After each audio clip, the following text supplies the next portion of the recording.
So the other day, this CPF screenshot went viral. Apparently, there was a teacher who worked 20 years at MOE and grew his CPF to an impressive $905,497. And unsurprisingly, the comments were pure gold. Rich family, schooling, housing, all cash and not using CPF. How many of you can do like him or her?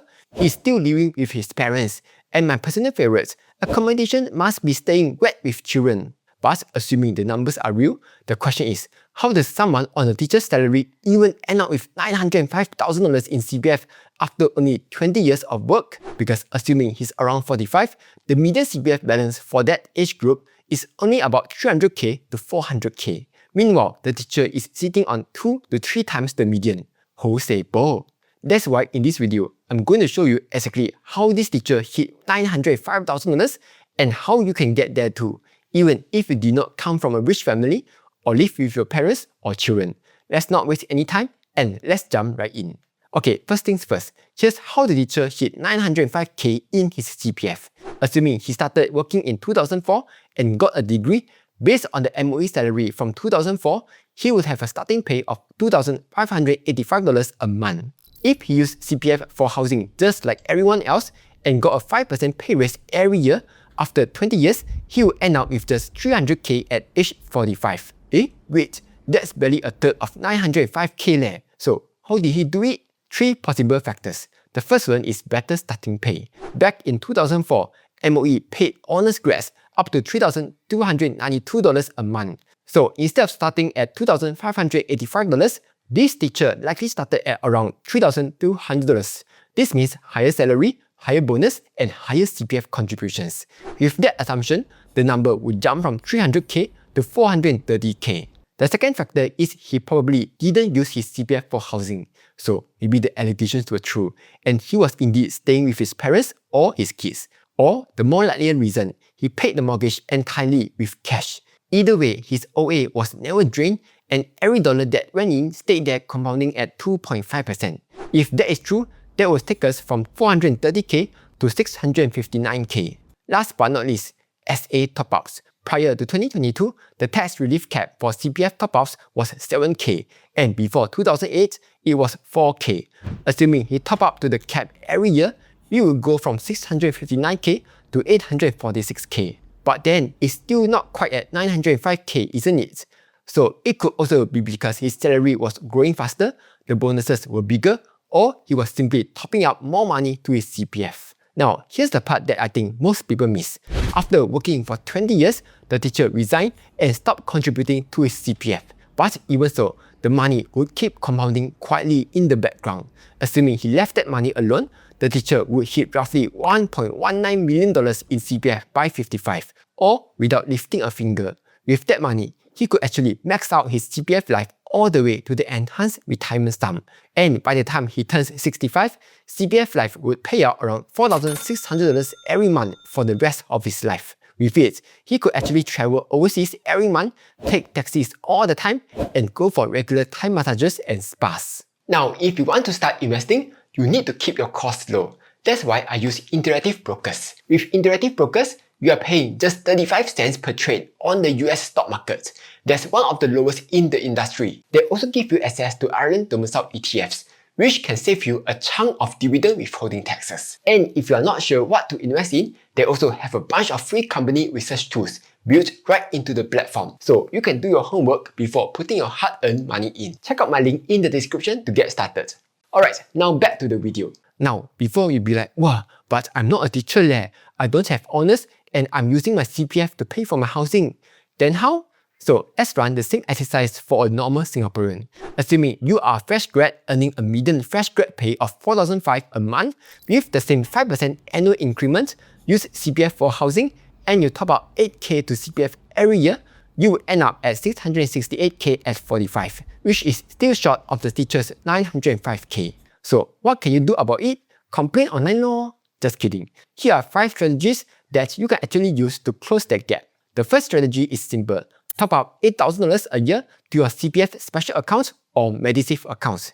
Why $8,000? That's because that's the maximum cash top up that qualifies for CPF top up tax relief. Between MA and SA, it's better to top up MA first, since you can use your MA money to pay for hospitalization bills, surgery, and even Medishield life premiums. Meanwhile, SA money is locked up until you become old apek or old ama. Not only that, if you are 55 and above, and your retirement account is below the basic retirement sum under the Matched Retirement Savings Scheme, the government would match your RA top-ups dollar for dollar, up to $2,000 a year. And from 2026, if your MA has less than $39,500 or less than half the basic healthcare sum under the new Matched Medisave scheme, the government will also match your MA top-ups up to $1,000 a year for 5 years. Though, note that your top-ups that qualify for the two schemes won't be eligible for tax reliefs, yeah? Next, strategy 2 is the one that builds more than half of the teacher's number, and it all comes down to your housing decision. When you use CPF for your housing, it isn't just spending money, it is also spending compounding, because every dollar you pull from OA would have been worth about 1.4 times more 25 years later.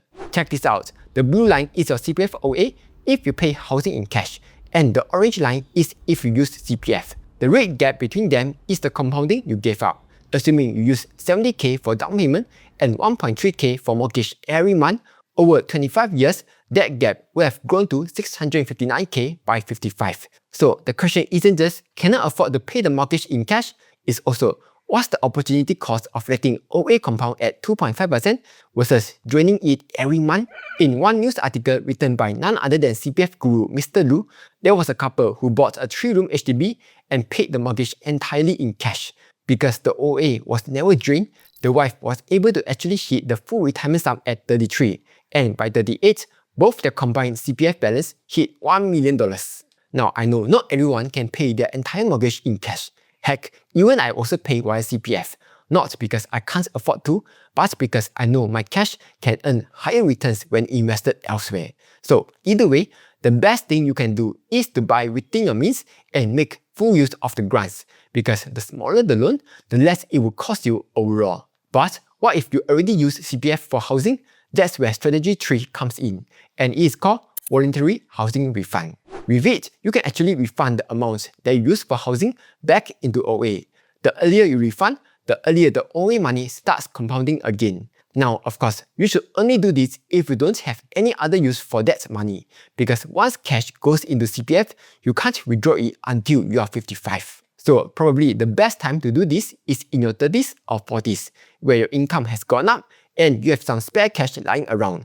Your annual SA and MA top-up limit is already maxed out, and you still have 15 to 20 plus years of compounding runway. Strategy 4 is OA to SA transfer, because when you move money from OA into SA, you get to earn an extra 1.5% interest. This means that every 10k you transfer at age 30 becomes about 39k at 65 in SA, versus only 24k if you stay in OA. But again, only do this if you have no other plans for your OA money, because once that money goes to SA, you cannot transfer it back.